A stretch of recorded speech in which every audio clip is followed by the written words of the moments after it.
little shorter practice today, and then they've earned a nice little break, spring break next week. So over halfway done, only 2 weeks left for spring ball. I'm proud of the work the guys have put in. Still got some work to do, but most of them right now, unless they have class tomorrow, are probably heading home or somewhere with their buddies. And so we reminded them about their responsibility with that, but it's been a pretty good spring so far. So, Rich, it looks like you have a coaching opening? Yeah. I was surprised you guys didn't ask about it yesterday.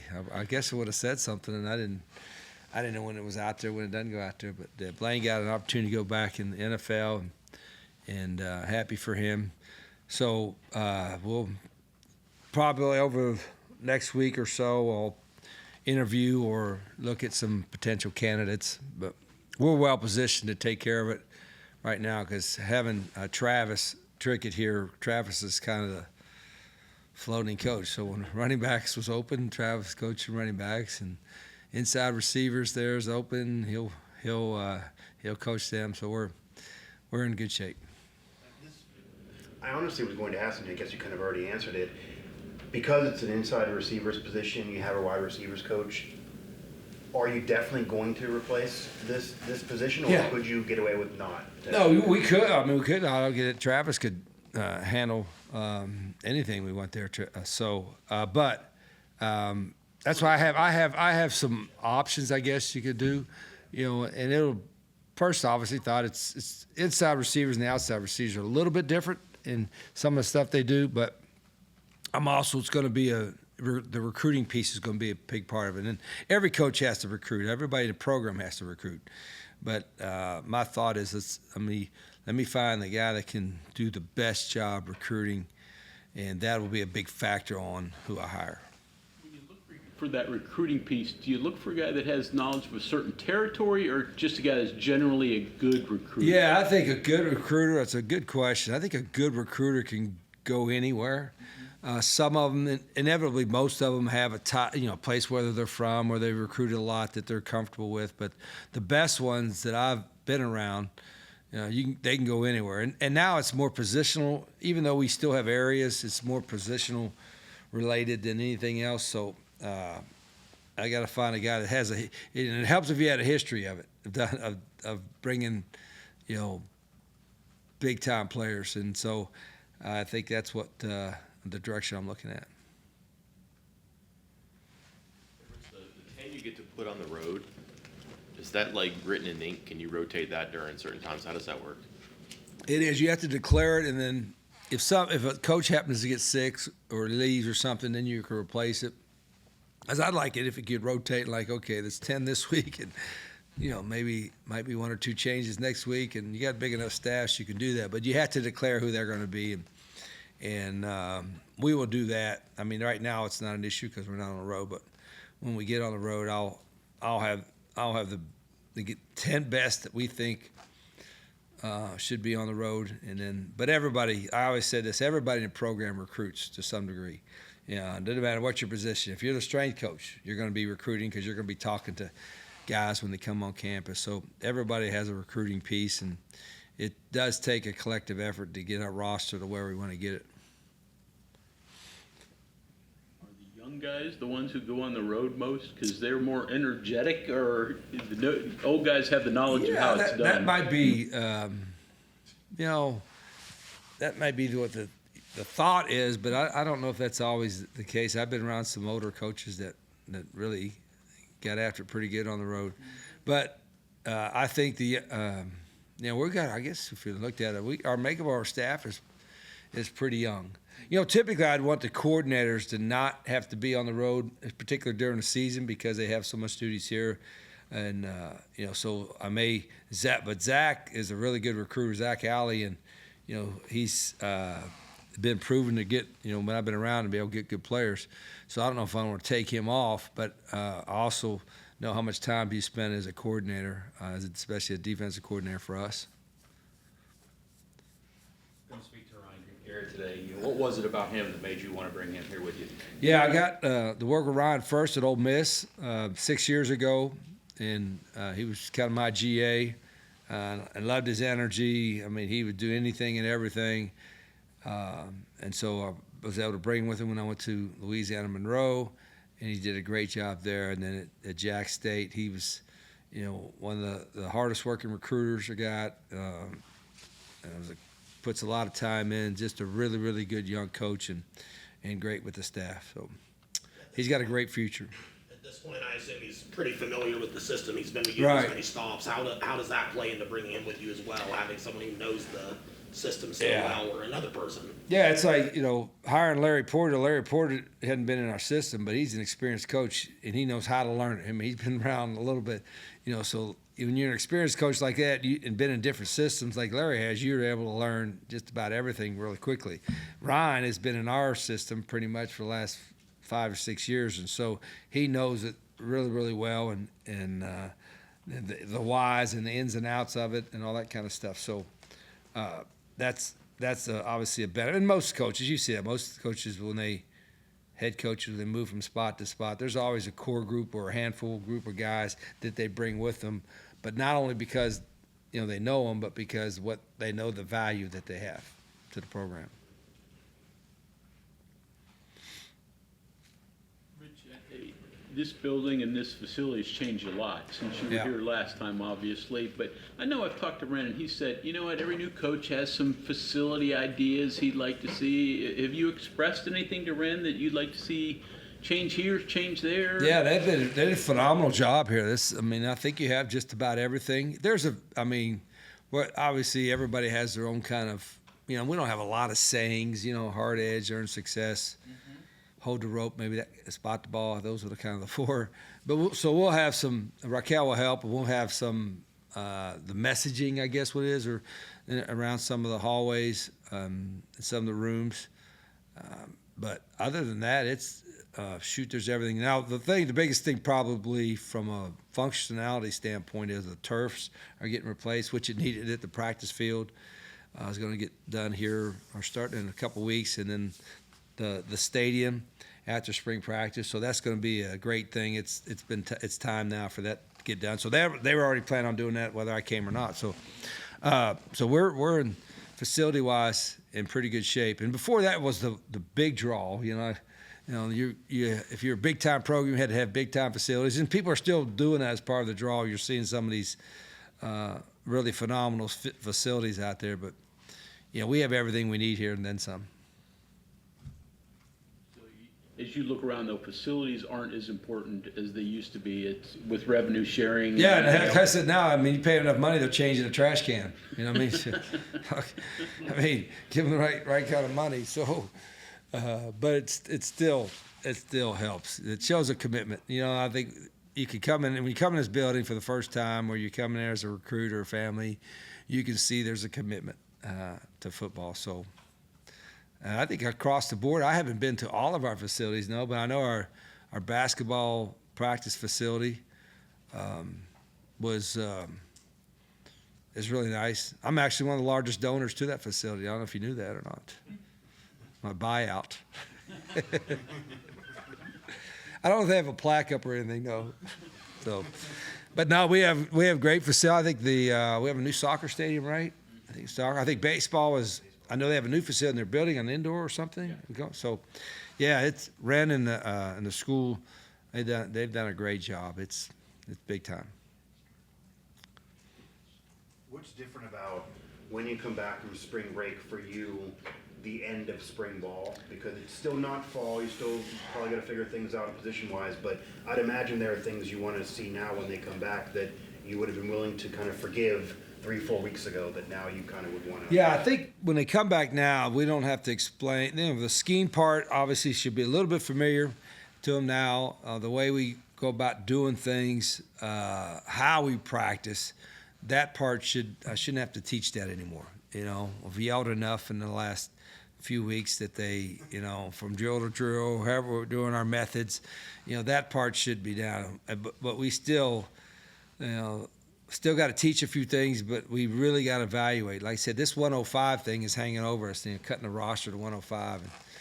And so I already talked to our coaches and some of our personnel folks that we got to really get a good plan for that, because I know it's a long time till the first week, but that 105, we got to have the best 105 that we could possibly have here, and position wise and everything, and then hope everybody stays healthy through August camp. So that's kind of probably the biggest thing I'm going to be working on over the break is, and I told our GM as well, it's like we've got to look at the roster in totality now, and like what we got to do in the portal coming up, and what moves we got to make to, get it to the best 105. I mean, you're seeing it now. The NFL's got it figured out, right? I mean, you could trade a guy, or if he's hurting your cap a little bit, you could cut him, and he could get in the open market, and they do it in a certain period of time, and then the roster is set. And I would like to think at some point the folks that are making decisions on NCAA rosters and rules would model what the NFL does to some degree, because that's all about being fair and equitable, giving everybody a chance, So we're getting closer to it, but there's still some work to do. As part of that, do you have to tell kids pretty quickly so they can find a landing spot? Yeah, you got to tell you want to. So that's one reason why we're in the spring ball earlier. I was going to go end on the 12th, and now we're going to end on the 5th to give us a week to talk with our guys and let them know if maybe they need to look at another opportunity and get in the portal and all that. We got to be honest with all of them, and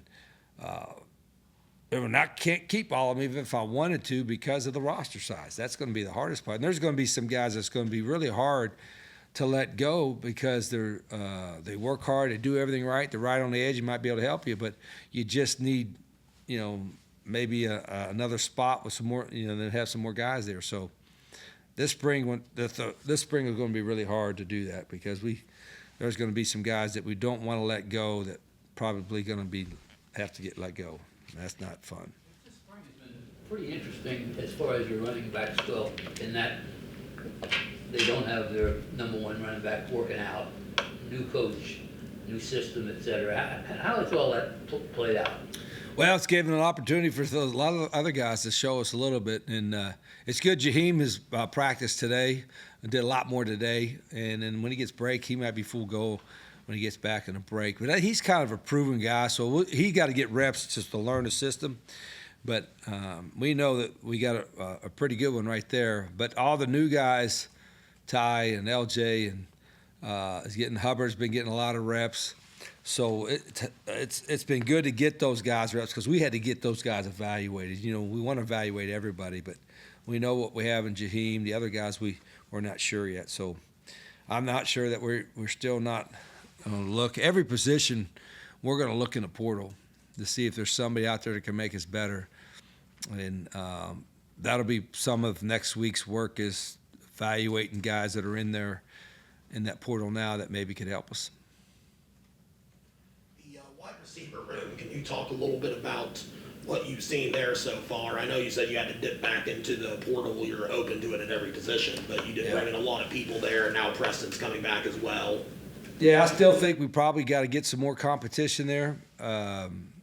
Ryan's going to do a good job recruiting it. Preston's going to help. He's a proven veteran. Cam Vaughn has played a lot of snaps. Jaden Bray has had some good moments, and there's a couple other guys that have done some good things. The slot positions, we're pretty good there with Rodney and Bowie and Man Singleton. But the outside receiver is still, it's wide open. It's really wide open for us in our 2 deep or 3 deep going forward. So that's one of the positions that we're taking close evaluations on next 2 weeks. Did you get Preston and Padge yet? I think Yeah, you said he got his practices, so he's practicing. Today we were in shorts, but and Preston's smart enough, and he's been around enough. We really have 4 different receiver positions, 2 slots, 2 outside, and I think he's going to be able to learn them all. So he'll probably play both inside and outside. I guess a taller guy that can get a 50-50 ball is something everybody wants, but is that something you're looking for? I think we may have 1 or 2, but I like to have there's another Chris Henry out there. I was gonna say, those are hard to find. But yeah, everybody wants that 6'5" guy that can high point it and also run by you. but there, I mean, we're going to look at that. But I also sometimes think we could do a better job of getting all of our receivers to learn every position. Like our outside receivers sometimes get like penciled into that, and we don't ever put them inside. And so part of our goal after the spring and through the summer and camp is to get those guys, Cam and Jaden and some of those guys that are playing predominantly outside, to play some inside as well. And we've got to make it simple enough that they can do that. How good is Cam? And did you recruit him as a quarterback with the idea he'd move to receiver, or was it just? I don't work out even that way? remember. I know he was a quarterback, and I don't even remember. A lot of times that people say to give you a shot, and then they move you the first day. I actually think we told him because he never took any reps at quarterback. So he, from the day he got there, he was at wide out and played some early, but he played obviously last year a whole bunch. He's one of the best athletes on the team, and he's still got room to grow. I mean, Cam he's fast. He's a really competitive guy, but he's going to get stronger too when he adds some strength to it and a little bit of bulk. He's going to improve his game even more. But I'm glad he's here. I know you were talking earlier this week about football speed. I'm just curious, the football IQ of your guys. I mean, I know in the past I think of guys that played fast that weren't necessarily fast, like Henry and Reed Williams. Do you see those guys on the roster, or is that something that's still a work in progress? Well, the point about playing fast, and part of that's, or a large part of that, is coaching, and for us to get them to they like our quarterbacks. They don't have, when the play is called, they don't have a whole lot of time to decipher things. So they have to be fast thinkers. They have to analyze things quickly. And because we do the tempo, that same's true with offensive line. They don't have a lot of time to think about things or make a lot of calls and all that stuff. So it is a different dynamic. And we're noticing that in the first part of spring. I get frustrated, like, we've had 4 or 5 practices. We should be getting it. But it's still – they're used to, even though they went no huddle here, they're used to a different pace. Everybody is, and our pace is completely foreign to a lot of them. And so once they get it, they get it. But it takes longer, and we're not going to change from the standpoint of let's go slow and then we can go faster. We want to teach the tempo from the start so they know what it's going to be like, and then they got to catch up to it. Yesterday, you talked about going for it on 4th down, and like that's become a norm. And it was it wasn't a norm before. Are there other parts of the game that I don't know you could do that maybe no one else is doing? Are there 4th downs out there that people just don't do anymore? Something in the game that could become a new thing, and all of a sudden years from now, it's what we're thinking in 10 years. There was something we were doing that I thought was pretty unique to help us win. No, I wouldn't tell you anything. But do you search maybe for can those figure things? it out. I mean, everything's on the internet somewhere, I think. But here like I said, analytics. I think all that is good. I think we as coaches, and this is sometimes but some coaches that brag about their experience, whatever. They're doing the same old thing, same old. We're not doing this. I'm not doing the same stuff. Most of the stuff I'm doing is a little bit of different than what I did a few years ago and 20 years ago, and it may change again in another couple of years. There's a lot of smart guys. We get a lot of ideas from other teams, NFL and college teams. You also get a lot of pretty good ideas off of high school coaches because they're kind of stuck with what they got. Some of them can recruit, but most of them can't. So they can be pretty creative. But I'm not like a big, here's 20 different trick plays. We're going to have a few, but there's methods or ways about, is there a way for us to play faster? Is there a way for us to simplify what we're doing so our guys can understand it? Is there watching the NFL, is there a certain defense that, that's kind of unique? So I think I would like to think all college coaches are football junkies to some respect, and that helps you grow, and that's going to help me. That's helped me grow. Ask you about analytics. I asked a long-time football coach a couple months ago. He says, what do you do when analytics are wrong? I guess his point being that there's instincts and that go into that experience. What's your thoughts on that? Well, I just think, some of the analytics is common sense, but some of it doesn't take into factor the players that you have and what they do best, or what your team does best, So in other words, if you're a go for it on 4th and 1 guy, and you're backed up in your own 40-yard line, all right, well, do you guys run the ball well? Do you have a big running back? Do you have a guy that's going to move the pile? That kind of thing.